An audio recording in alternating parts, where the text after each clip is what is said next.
Hello and welcome to another Smurd P video, and today we are looking at the Amazing Spider-Man Omnibus Volume 2. And this is a front cover, which I believe was a classic one. You can tell me otherwise, because I'm sure there's fans who have been reading this stuff from the beginning. And once again, this is a really nice size.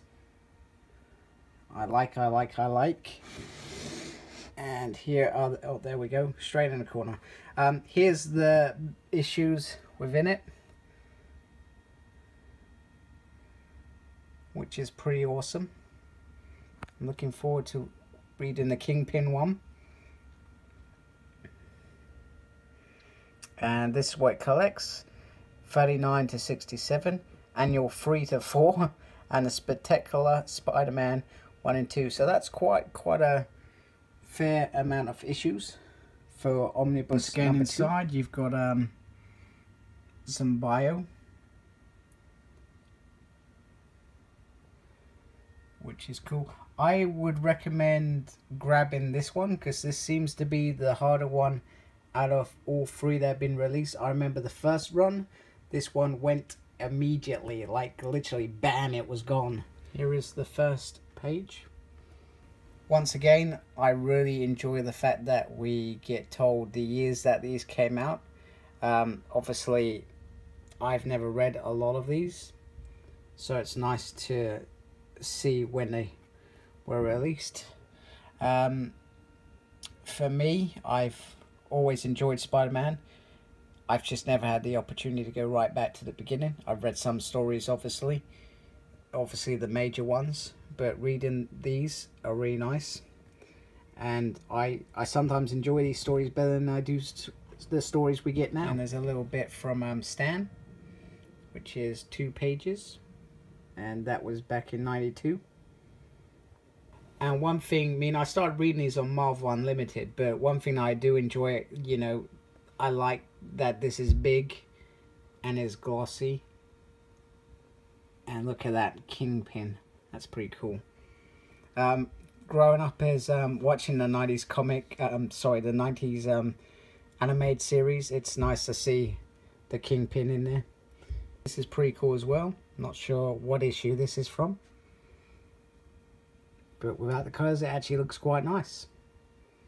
Nice shade in there. The enhancement on the artwork is really beautiful. You know, look how crisp that actually looks. They've really brought it up. Like all Marvel binding, it looks really strong. There seems to be a bit of goop there. I'm not sure why. I'll have a look at that later. But these books I find always hold really nicely, and I think they're made to last. Obviously, it has some fun things in the back.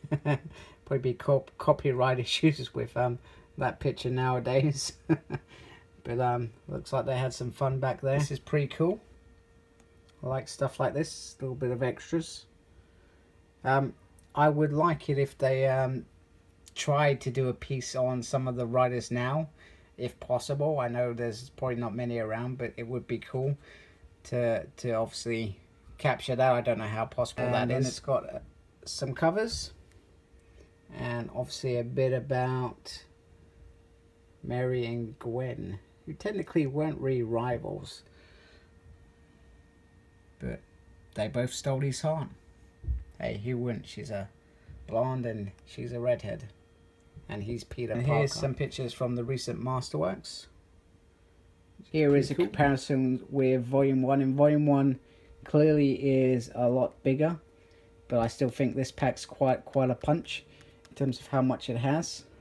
And there it is next to the Clone Saga, which is obviously quite big itself. And I think there's perhaps only going to be the second volume coming out for that, which comes out next month, which I'm excited for.